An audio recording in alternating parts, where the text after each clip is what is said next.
안녕하세요. 절대급TV의 명품 PD 한PD입니다. 최근에 이제 강남의 아파트들이 입주하고 강남의 그 아파트 상가들을 팔아야 되는데 잘 안 팔린다고 그래요. 당연히 안 팔리겠죠. 뭐 가격이 얼마라고 얘기해야 되나요? 하여튼 어마어마하게 비싸가지고 이루 말할 수가 없을 정도로 비싸요. 지금 분양 가격이 246억, 그죠? 매각 추진 중이게 이게 개포 4단지 개포 자이 프레지던스 상가 16개에 10억이 넘는다는 거죠. 그 한 채에 한 20억 간다는 얘기네, 그죠? 한 채 한 18억 정도, 18억 정도, 잘 돼야 많아야, 커야 한 13평 그 정도 안 되겠어요? 그게 한 18억 되면은 세를 얼마 받아야 되는 거야? 한 6, 700원 받아야 되겠죠. 그죠? 6, 700 받고, 거기 내고 들어갈 가게가 없다라는 거죠. 그죠? 단지 내 상가에. 자, 여러분들, 최근에 제 주변에 보면, 제 주변뿐만 아니라, 대한민국 사람들 모두 보면, 상가 때문에 망하신 분들이 많아요. 특히 은퇴를 앞두고 상가를 사신 분들, 돈이 없어서 대출을 받고 사신 분들은 도 있고, 그 다음에 여유 있게 이제 연금도 많이 나오고 여유 있게 사신 분들도 있는데, 이게 문제가 뭐냐면 연금을 많이 받으시는 분들은 예를 들어 몇 채를 샀더라고, 그죠? 한두 채 산 게, 한 채를 산 게 아니라 두세 채를 그렇게 샀더라고. 그래가지고 연금 받아가지고 다 이자 내고 있더라고. 그 사람들도 노후가 불확실해진 거야. 그것 때문에. 팔 수도 없고. 차라리 팔면 자기가 투자했던 돈만 날리면 되잖아요. 그러면 계속해서 연금은 받을 수 있잖아. 근데 예를 들어서 이자를 한 1,000만 원 내는데 연금을 부부가 둘이 해서 어떻게 해가지고 한 1,000만 원 나온다고 해야 7, 800 나온다고 해봐요. 다른 데서 나오고 하면 한 1,000만 원 나온다고 해서 갚아버리면 남는 게 없는 거야. 근데 문제는 세가 예를 들어 한 20억 주고 샀는데, 한 300만 원도 안 나오는 거야. 그것도 잘 안 나가더라고요. 예를 들어 잘 나가요. 300만 원 20억 주고 샀는데. 자, 그런 상황이 이 주변에 많다. 지식산업센터도 마찬가지고, 아마도 최근 한 10년 동안에 상가도 과잉 공급이 됐고, 그리고 저금리 때문에 비싸게 공급을 했어요. 그러면서 많은 사람들이 상가를 너무 쉽게 생각하고 들어갔다가 완전히 다 폭삭 망한 케이스들이 주변에 너무 많더라. 어떤 분들은 그 빚을 갚으려고, 이자를 갚으려고 은퇴하시고도 일을 하시더라고. 경비를 쓰시거나 아니면 청소를 하시거나 그러시더라고요. 그죠? 자, 그런 분들은 결정을 빨리 해야 돼요. 그죠? 평생 그러고 살 수 없잖아요. 그죠? 회생이 그 상가가 도저히 앞이 안 보인다. 그리고 아무리 좋아져도 세가 올라가는 데는 한계가 있거든요. 그냥 아니다 싶으면 그냥 날리는 게 좋은 거예요. 날리는 게. 제가 코멘트 해드리면, 아니다 싶으면 그냥 손절해버리는 게 좋은 거야. 그냥 경매를 날려버리는 거야. 날려버리는 거. 그 방법밖에 없어요. 제가 아무리 생각해봐도.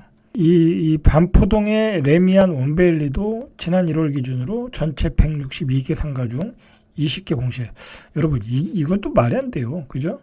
여기 몇 세대나 돼? 이거 1000세대도 안 될 거 아니에요? 자리가 1000세대라고 하고. 1000세대에 162개의 단지 내 상가가 이게 말이 안 되는 거죠. 그리고 이런 데도 세가 6, 700 할 거 아니야. 자, 그러면 여기서 살아남을 수 있는 것은 부동산밖에 없어. 거래 한 건 하면 세가 나오니까. 근데 그렇다고 162개가 부동산에 들어올 수는 없잖아. 그죠?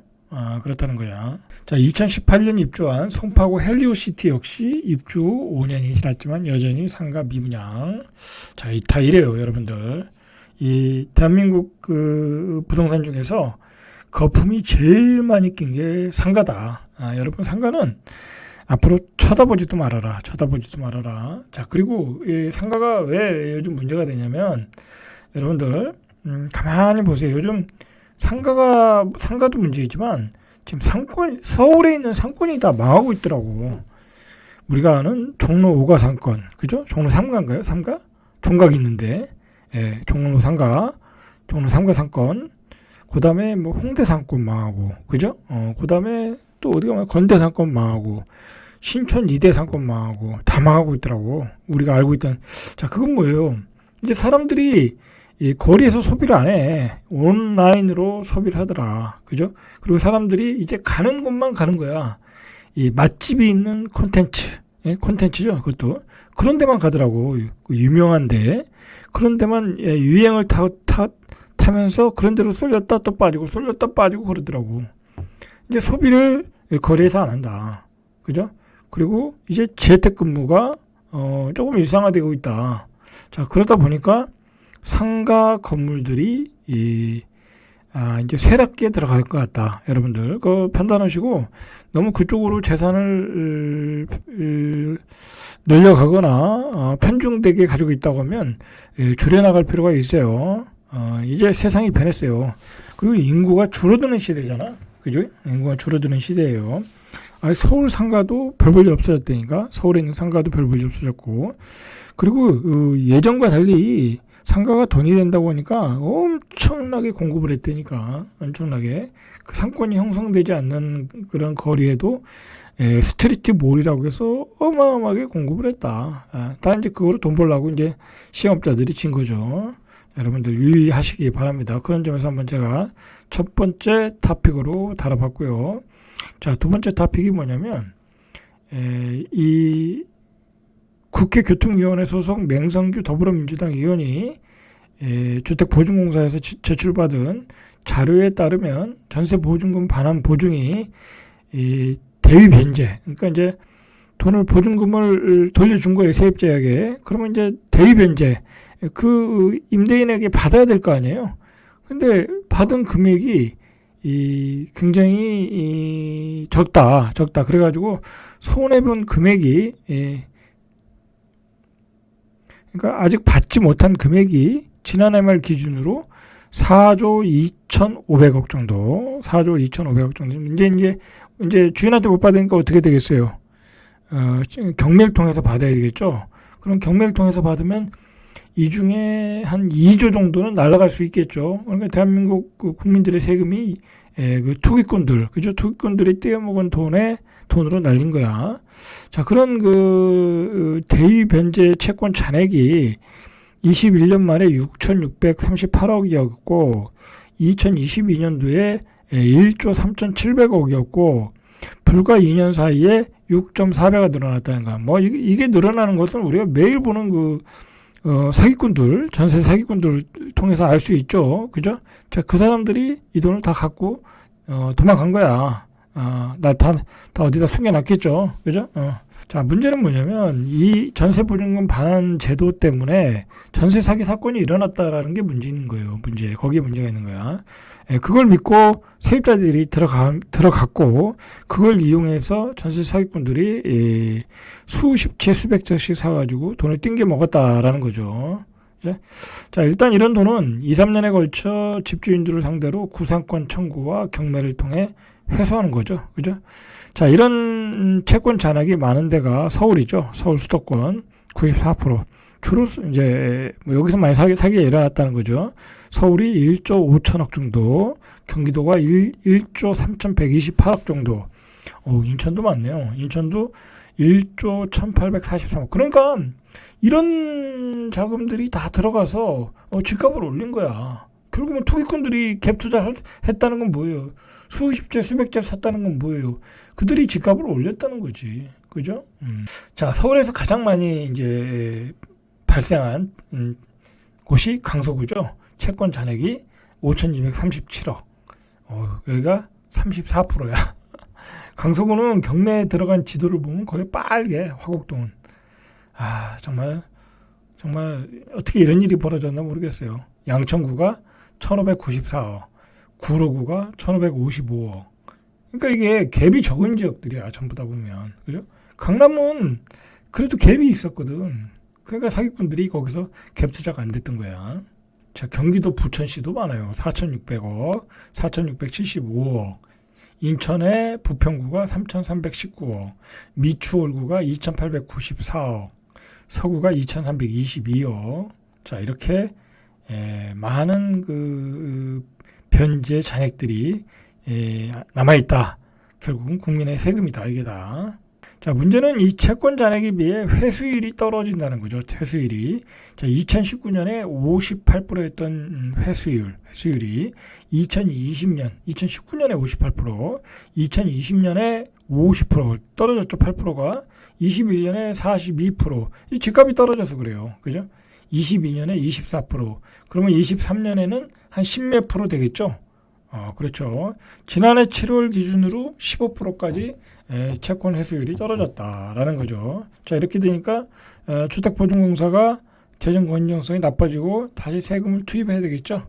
자, 세 번째 이야기는 우리가 이제 그 신생아 특례 대출을 시작했죠. 대출 접수를 받았는데 많이 왔는데, 자, 이게 이제 최저 1.5%니까 매력이 있죠. 그죠? 매력이 있어요. 자, 그러니까 많이 신청을 했는데 생각보다 새로 집을 구입하려는 대출은 많지 않았다라는 거예요. 생각보다. 자, 보시죠. 국토교통부가 집계한 결과 1월 29일부터 2월 4일까지 전체 신생아 특례 대출 접수 건수는 9,631건. 9,600만 건이 안 돼요. 근데 이 중에서 새로 주택을 구입하기 위해 대출을 신청한 경우는 1,519건, 16%밖에 안 됐다라는 거지. 그러니까 이제 금리를 싸게 줘도 이제 집을 사는 것이 이제 두렵다라는 거지. 이제 심리가. 자, 금액 기준으로는 한 4,884억 정도. 자, 그래서 최근에 9억 이하의 아파트들, 그죠? 서울에 있는 9억 이하 아파트들이 한 8억 5천짜리, 8억대 아파트에서 거래가 좀 되고 있다고 그래요. 그래서 호가도 조금 올라가고, 그 정도, 그 정도예요. 그렇게, 작년에 특례보금자리 받을 때보다는, 열기가 많이 식었다라고 보시면 될 것 같아요. 자, 이 신생아 특례 대출이 이 9억 이하, 전용 85제곱미터 이하, 연소득 1억 3천 이하, 그러니까 웬만하면 다 해당 사항이 있는 거야. 그리고 주택 구입 자금은 한 1.6%에서 3.3%. 전세 자금도 대출해줘요. 1.1에서 3.0. 그러니까 주로 이제 대부분의 사람들이 고금리에 샀던 것을 저금리로 바꾸는 거야. 저금리로 바꾸고 있다. 이제 그렇게 보시면 될 것 같아요. 자, 네 번째 이야기는 아파트 전세가율이 요즘 올라가고 있다고 그래요. 전세금이 올라갔다는 거죠. 이제 서울의 이야기예요. 지방은 좀 떨어지는 편이고 대체로 지역마다 다르겠지만 대체로 지방은 좀 떨어지는 편이에요. 자, 전세가율이 서울이 올라가는 건 당연한 거예요. 왜냐하면 사람들이 집을 안 사니까, 그죠? 집을 안 사고. 그리고 사람들이 아무리 경제가 어렵고 지출이 많더라도 자기가 현재 사는 그 주거의지를 낮춰서 가진 않아요. 대체로 사람들이 돈을 더 내더라도 있는 곳에 살려고 그래요. 왜냐면 나만 이사 가는 게 아니잖아. 그죠? 애들도 있기 때문에, 그죠? 애들이 있기 때문에 어떻게든 이자를 더 내더라도 그 집에 살려고 그런다고. 그러면 어떻게 되겠어요? 전세금을 올려줘야 되겠죠. 자, 11일 한국부동산원에 따르면 지난해 12월 전국 아파트 평균 전세가율이 지난해 12월 전국 아파트 평균 전세가율이 66.8 평균이에요. 이 수치는 지난해 2월 66.9를 기록한 이래 10개월 만에 가장 높은 수치다. 그러니까 전국적으로도 전세가율이 조금 올라갔다라는 거예요. 올라갔다. 서울이 이제 많이 끌어올렸겠죠. 근데 서울 아파트의 평균 전세가율은 53.7. 그렇게 높은 편은 아니에요. 전체적으로. 옛날에 80%, 70몇 프로까지 간 적이 있으니까 그렇게 높은 편은 아닌데 추세, 시계열로 보니까 5개월째 상승세다. 실제로도 많이 올랐을 거예요. 내일 한번 보시죠. 얼마나 올랐나. 자, 지난해 1월에 54.7이니까 기록한 이래 11개월 만에 가장 높았다. 그러니까 지난해 1월보다 이제 집값은 떨어졌고 전세가는 올라갔으니까. 자, 구별로 보니까 종로구가 62%, 중량구가 61.6, 구로구가 60.8, 중구가 60.7. 강북구가 60.2%. 그러니까 이제 강북구 중심으로 한 60%대, 그죠? 60%대. 아직 그렇게 높은 편은 아니에요. 자, 강남구는 뭐, 예전에 40% 초반대 또는 30몇 %도 있었어요. 차라리, 가만히 보니까 강남구가 많이 오른 것 같아요. 46.5, 서초구가 49.9, 서초구가 많이 올랐네요. 그죠? 거의 50% 되니까. 뭐, 강남에 사시는 분들은 이 고소득군이 많으니까 전세 가격이 올라오더라도, 지불하고 사시는 분들이 많다라는 거죠. 수요도 많고. 송파구도 47.4, 이렇게 강남구, 서초구, 송파구도 많이 올랐다라는 거예요. 뭐 이 추세는 어쩔 수 없어요. 당분간 계속될 가능성이 높아요. 자, 오늘은 여기까지 이상 절대값TV의 명품 PD 한 PD였습니다.